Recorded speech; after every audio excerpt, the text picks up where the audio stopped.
Je vous invite toutes et tous à couper vos micros, s'il vous plaît, pour la première partie de présentation, afin de faciliter un peu les échanges, et ensuite de lever la main et on essaiera de distribuer la parole, en essayant de garder aussi les interventions les plus courtes possibles, ou au moins des questions pour que tout le monde puisse donner son avis ou interpeller. Donc ça, c'est pour juste le contexte et un peu la logistique de ces échanges. Comme je suis aussi à la manœuvre d'un peu de la technique, il se peut qu'il y ait des moments où je coupe pour accueillir quelques autres participants ou regarder ce qui est dit dans le chat. Mais allons-y, on part pour une demi-heure, donc ça va être court jusque 10h, 10h05, 10h10. Donc merci à toutes et tous d'être présents pour cette première matinale du sol, avec justement le programme de la semaine pour celles et ceux qui participent ou qui seraient intéressés, qui ne sont pas encore inscrits. Il n'y a aucun problème pour s'inscrire parce que même si les inscriptions sont coupées, les liens de connexion sont disponibles sur le lien de l'événement. Donc, aujourd'hui, sol agricole. Demain, le lien entre droit et préservation de la santé des sols. Les sols urbains ce mercredi avec une question sur les fonctions écosystémiques. Le sol forestier jeudi, on se posera des questions sur les différences entre les types de forêts et de climat. Et enfin, la biodiversité du sol, comment protéger, connaître pour ensuite préserver le sol. Donc, n'hésitez pas à suivre la page de l'événement sur notre site. Pour ce matin, ici, nous avons à peu près cinq petits temps. Donc, la présentation rapide de la démarche Sol Vivant qui est justement la raison de l'organisation de ces matinales. Ensuite, un retour un peu rapide sur les enjeux et risques du sol agricole. Un tour d'horizon des pratiques favorables au sol agricole. Ensuite, un retour d'expérience de terrain avec Arnaud qui est maraîcher en Vaucluse et donc qui pourra nous présenter les pratiques qu'il a mises en place et les retours d'expérience. Et ensuite, un temps de questions-réponses où chacune aura l'occasion de poser ou d'interpeller sur différents sujets. Donc, n'hésitez pas à noter dès maintenant vos questions dans le chat. Comme il s'agit d'une présentation de 30 minutes, on ne va pas forcément rentrer dans le détail de chaque sujet ou de chaque enjeu. L'objectif était de dresser un portrait le plus large possible en 30 minutes. Mais il faut savoir que il y a un site pour lessolvivants.fr et la publication des plaidoyers qui sont construits dans le cadre de ces matinales le 16 décembre prochain.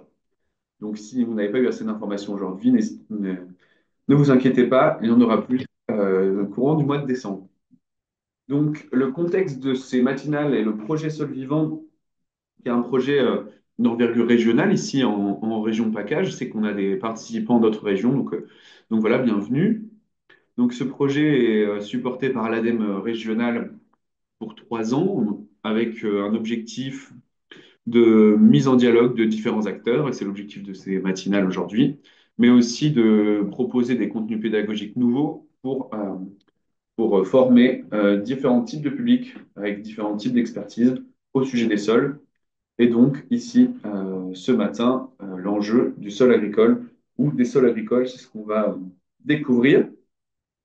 Nous, la valeur ajoutée de ce projet, peut-être, c'est le cadre totalement régional et les diversités de climat, de terrain, des diversités pédologiques aussi qu'on peut retrouver en région, avec ici 5 sites d'études qui ont donc été analysés, sur lesquels nous avons réalisé des fosses pédologiques et sur lesquels nous allons animer en 2025 des parcours pour les experts, les expertes et le grand public. Et donc, je vous invite aussi à rester en alerte sur ce sujet-là. Il y aura des visites de terrain avec différents sujets, sachant que le sol agricole se trouvera sur la ferme du Rouret, en Vaucluse. Donc, restez en alerte. Donc, on passe au sujet majeur de cette matinée, avec les enjeux du sol agricole.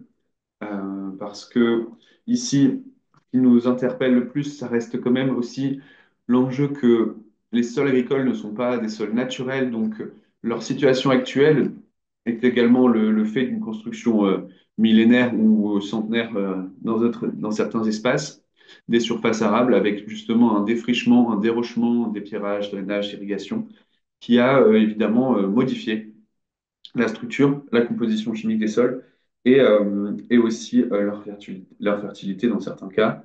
Donc, en partant du postulat que le sol agricole est déjà un sol semi-anthropisé et que donc les pratiques adaptées pour justement un sol agricole durable et des pratiques agricoles durables doivent prendre en compte cette dynamique. Un petit rapide retour sur également l'historique de ces sols après-guerre avec la Révolution verte et l'introduction de la mécanisation et le recours accru aux produits phytosanitaires. C'est la situation dans laquelle on est aujourd'hui, dans la majorité des exploitations ou même des territoires en France. Et donc, cette mécanisation et le recours accru aux produits phytosanitaires a modifié fortement la structure et la composition des sols. Et donc, c'est peut-être euh, face à ces deux enjeux-là qu'on essaie de travailler aujourd'hui et on ira plus dans le détail après, lors de cette présentation.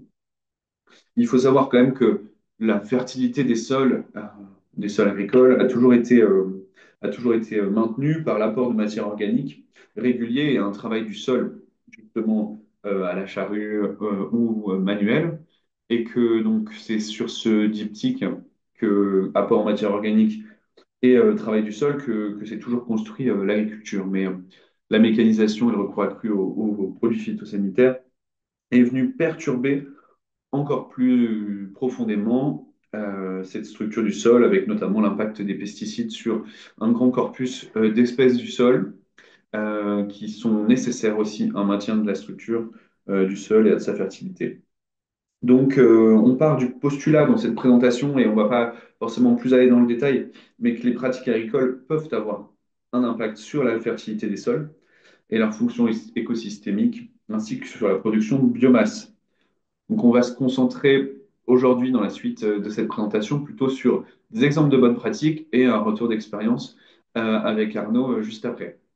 Euh, Même parce que justement, on sait qu'aujourd'hui, le sol dans son écosystème et la notion de santé des sols sont des sujets qui montent et qui sont de plus en plus pris en compte.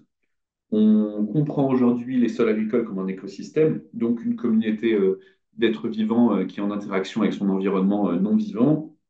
Et donc, ces interactions sont vitales, une synergie euh, nécessaire et une synergie spécifique au sol comme écosystème à part entière.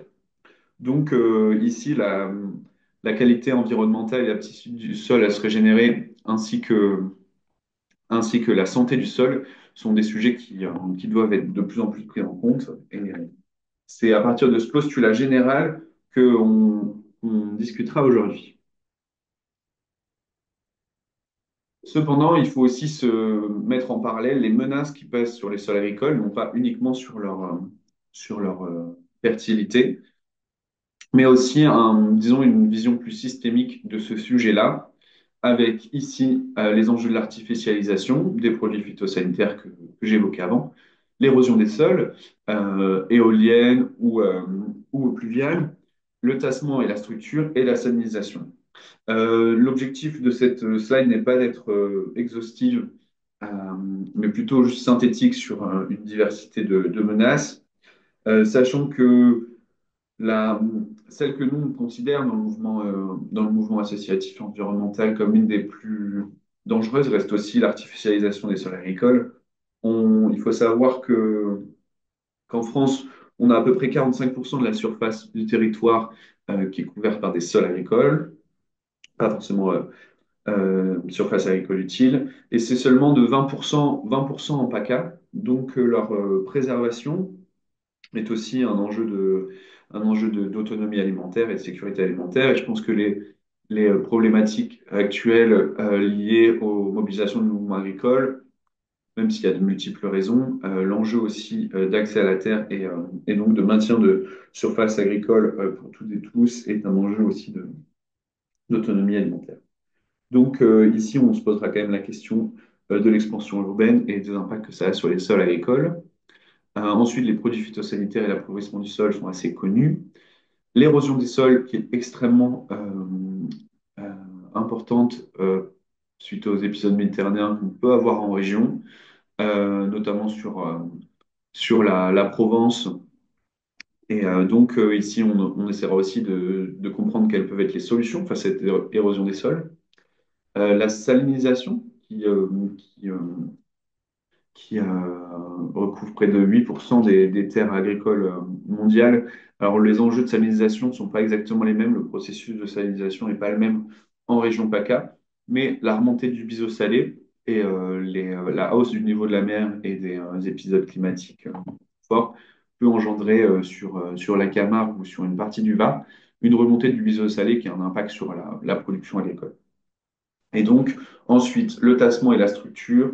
Là, on rentre vraiment dans de la pédologie, ce qui est intéressant, que aussi l'emploi de machines agricoles de plus en plus lourdes impacte la structure du sol et cet impact est aussi un des plus compliqués à contrecarrer, à l'inverse de parfois l'appauvrissement des sols qui est contrecarré par l'adjonction de produits phyto.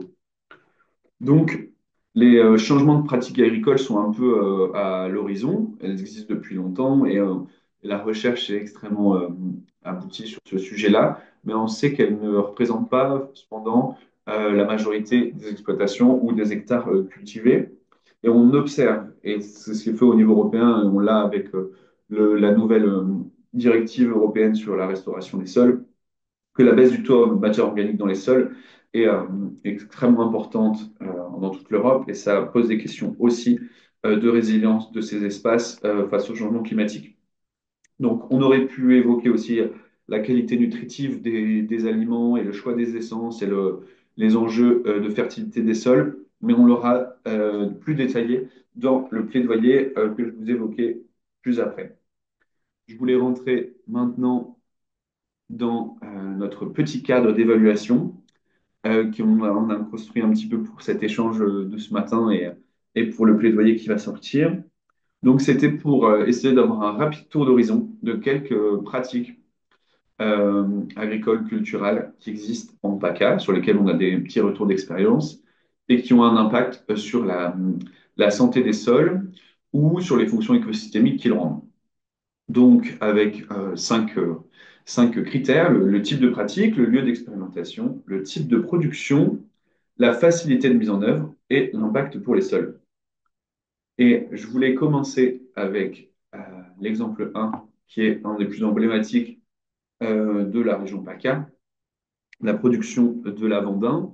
Donc, sur l'ensemble du plateau de Valençol, même si notre retour d'expérience est sur une ferme en particulier, il s'avère que la question du lavandin et des couverts végétaux est extrêmement importante dans cette région, dans cet espace, et qu'il y a une prise de conscience collective avec des projets justement d'échange de bonnes pratiques, notamment le projet Regain, sur lequel on a réalisé une web série que je vous invite à visionner, qui sera dans le récap de cette matinée.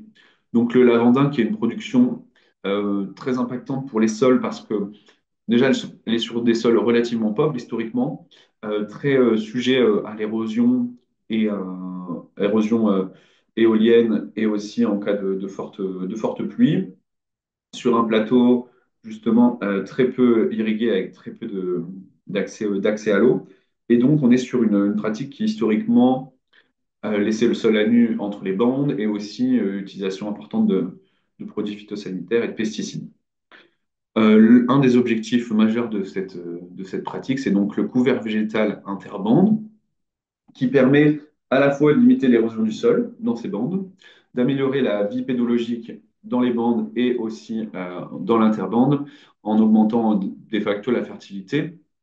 Et aussi, un des éléments qui est important et qui est aussi un des services que peuvent rendre les sols, donc si on est dans une démarche plus systémique, il y a une baisse importante de la température de surface pendant les épisodes caniculaires, on est autour de 10 à 12 degrés de différence de température en surface, ce qui a aussi un impact pour la préservation des espèces du sol. Donc, un retour d'expérience intéressant, particulier au lavandin, mais toujours assez iconique. Sur le deuxième, c'est un sujet qu'on connaît plus, qui est très documenté, qui est le maraîchage en général sur sol vivant, mais ici avec une pratique particulière qui est le broyat. Et on considère que c'est une pratique qui est difficile à mettre en œuvre pour une raison, c'est qu'aussi elle demande énormément de travail du sol, donc énormément enfin pas de travail, mais de main-d'œuvre pour gérer l'épandage de broyat et la production. Et donc, c'est pour ça qu'on la considère comme difficile, mais ici on a une amélioration de la fertilité, de l'infiltration de l'eau et aussi du maintien d'humidité sur la surface et amélioration également de la portance du sol. Ce qui est important avec le maraîchage sur sol vivant, c'est aussi un des objectifs qui est d'aggrader la qualité des sols. Et donc, c'est un sujet qu'on voit souvent émerger, qui a pour objectif d'optimiser le cycle de la matière organique et d'avoir de facto des espaces agricoles qui sont pérennes dans leur production au long cours, qui n'ont pas besoin d'être forcément laissés au repos sur des jachères annuelles. Donc, on est plutôt sur justement un objectif de préserver et enfin, de maintenir un couvert du sol productif. Et donc là, ici, c'est un exemple qu'on avait sur Avignon, mais on aurait d'autres exemples sur des espaces maraîchers en PACA et ailleurs. Donc ici, une thématique qui est bien connue, mais on reste sur des surfaces assez restreintes et notamment du maraîchage. Ensuite, on voulait vous proposer un autre tour d'horizon avec la question des composites, qui revient fortement dans le débat public avec un programme de replantage, restauration des haies. Mais ici, sur le territoire de Château-Renard, donc dans les Bouches-du-Rhône, on est sur une exploitation en maraîchage et arboriculture avec ce qu'on considère comme une facilité de mise en œuvre facile parce qu'il ne s'agit pas d'un travail au long cours, mais juste d'une installation. Et ici, donc, on n'est pas sur un travail direct pour les sols, mais il y a eu une recherche de choix des essences utilisées dans la haie qui était favorable à un certain type d'insectes qui justement étaient capables de réguler les ravageurs. On sait que cette question de régulation des ravageurs est un sujet majeur et ici on aurait le retour d'expérience de cette haie qui est assez intéressant. Donc une thématique vraiment sympathique. Et pour finir sur la présentation, on voulait sortir un petit peu des champs et aussi montrer que la question de la préservation des sols agricoles n'est pas qu'une question du monde agricole euh, et, euh, et des paysans paysannes, mais aussi de la réglementation qu'on en fait avec justement ici, alors une expérience positive, mais qui s'avère aujourd'hui un petit peu plus pessimiste, c'est-à-dire que le SCOT, donc le schéma de cohérence territoriale du pays d'Aubagne et de l'Étoile, encadré par un moratoire, donc une sanctuarisation des espaces agricoles dans ce schéma de cohérence territoriale. Ce qui avait eu pour effet, alors non pas de limiter complètement, mais de fortement ralentir l'artificialisation d'espaces agricoles sur ce territoire. Et aujourd'hui, on n'est plus dans cette situation-là parce qu'il y a un nouveau SCOT qui a été construit à l'échelle de la métropole et sur lequel on est assez remonté parce qu'on perd cette protection des sols agricoles. Donc, comme au final le temps file, je passe la parole à Arnaud Dijon, donc maraîcher en bio à Perles-les-Fontaines, qui va mettre un peu plus en lien et rendre ça plus opérationnel les différentes pratiques que je vous ai présentées juste avant. Arnaud, est-ce que tu es connecté? Oui, bonjour. Eh bien, dis-moi, je te passe les slides et je te laisse commenter.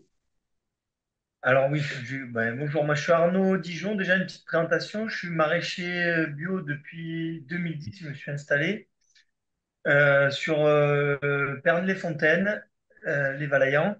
J'ai plusieurs types de sols différents avec des lieux de production différents. Donc avec des problématiques différentes aussi. Donc voilà, pour l'eau, pour tout ça. Et le seul point commun, c'est, on va dire, c'est le sol.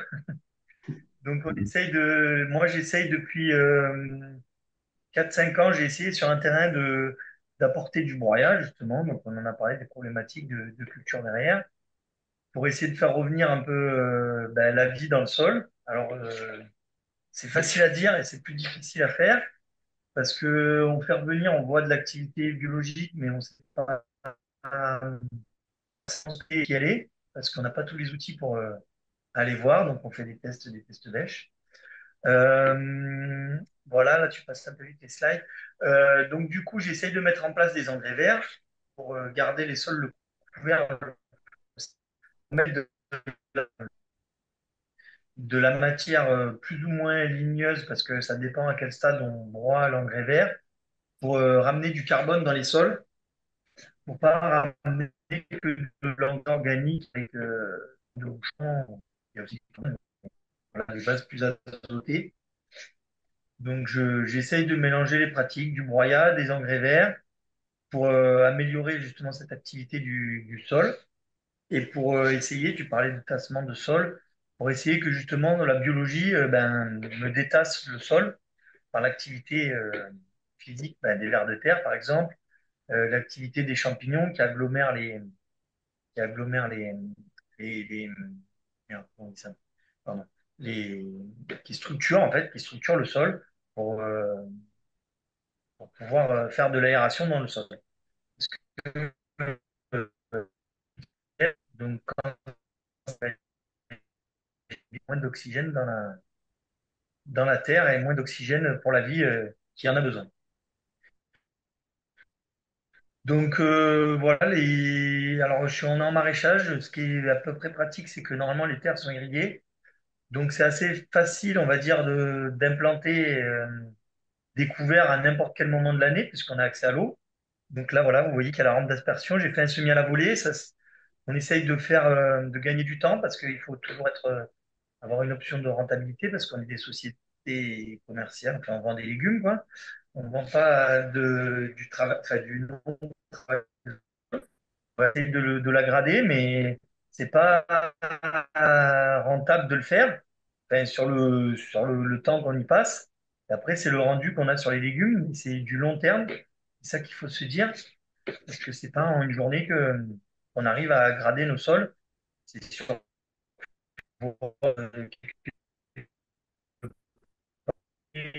tourner la structure. Donc, compromis. Mais-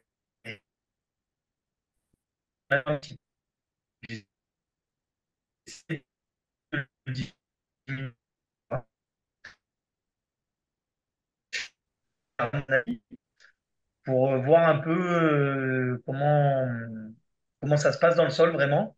Parce que comme il y a des terrains différents, ça ne réagit pas dans les terrains différents. Parce qu'il y a de la physique et il y a de la chimie. Et du coup, on n'a pas forcément les mêmes éléments de partout. Donc, il y a pas de, on va dire, de formule magique pour habiter et aggrader son sol. Il faut y aller et vérifier.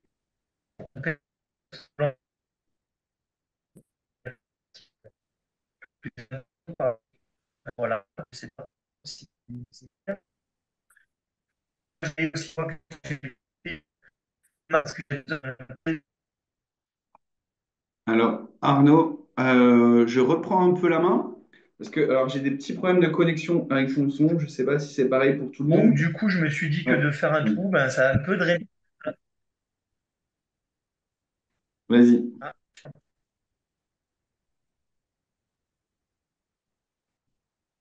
Comment? Donc, il y a eu un souci de connexion apparemment du côté de France Nature Environnement PACA. Mais pour ceux qui arrivent encore à entendre, tu peux bien sûr continuer. d'accord. Ouais, Eh ben, je suis voilà, de retour, pardon. c'est bon? Oui. Non? J'ai pas entendu ce que tu m'as dit. Vas-y, vas-y, pardon. C'est moi qui ai été déconnecté. Je suis de retour. J'ai pas entendu du coup ce que tu m'as dit. Tu m'as coupé. J'ai Non, pas non, vas-y, entendu. vas-y. Donc voilà, après j'essaye de mettre en place des choses.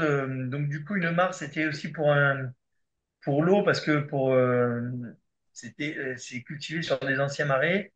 Donc du coup, il y a beaucoup d'eau en sous-sol. Donc la mare, c'était un peu pour effet pour drainer. Donc, que beaucoup de-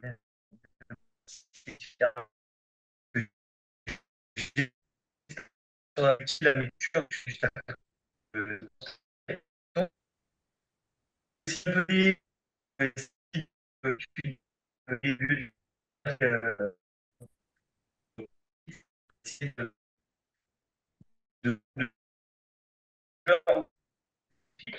Pour que puisse avoir le maximum d'auxiliaires qui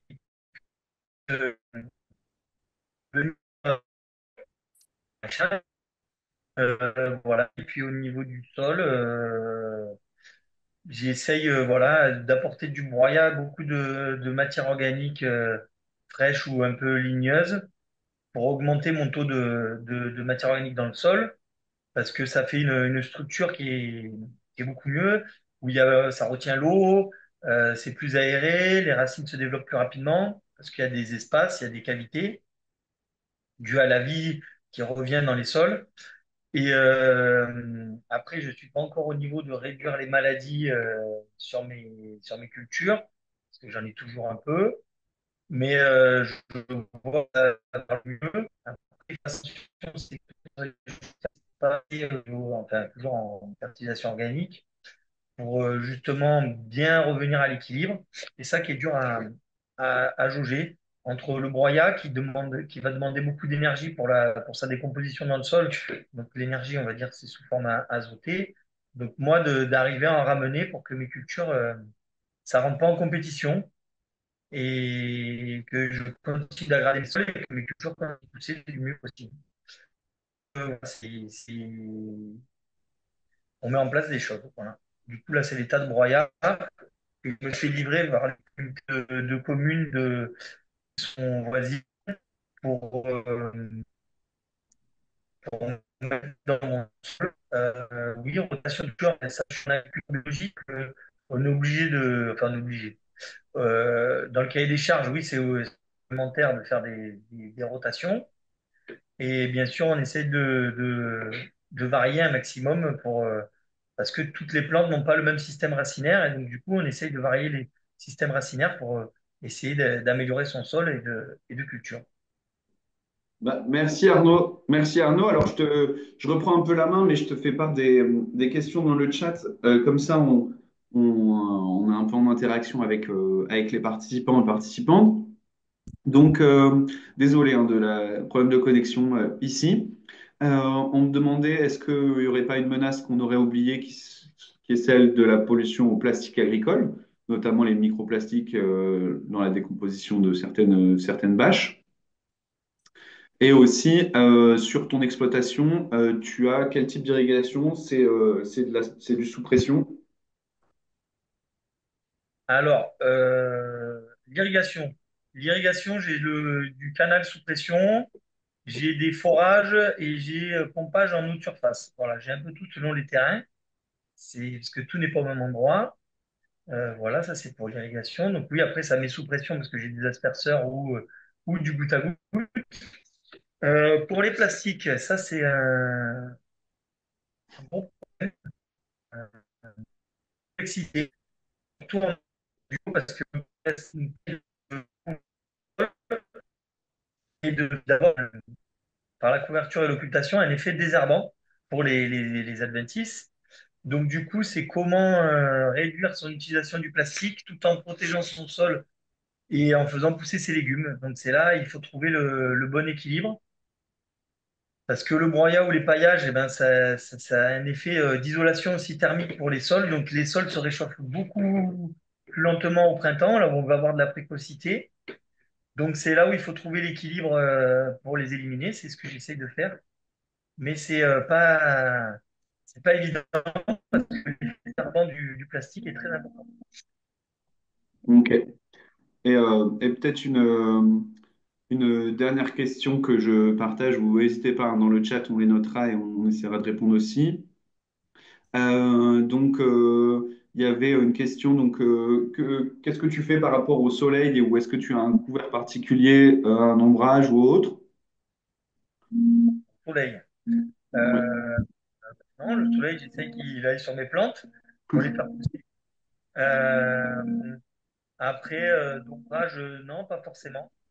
Parce que non, je mets des haies, mais c'est pas pour un effet ombre. Euh, non, non, le soleil, on fait avec, hein. On Très bien. blanchit les serres. C'est vrai qu'après, maintenant, de cultiver en plein champ l'été, c'est très compliqué.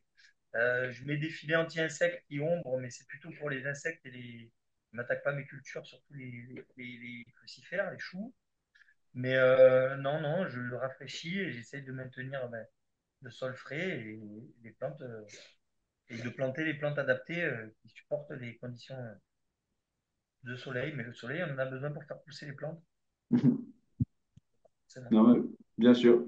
Bah, merci. Il y avait deux, trois autres questions, notamment sur la réutilisation de l'urine et la réglementation. On pourra essayer de vous répondre en direct par message.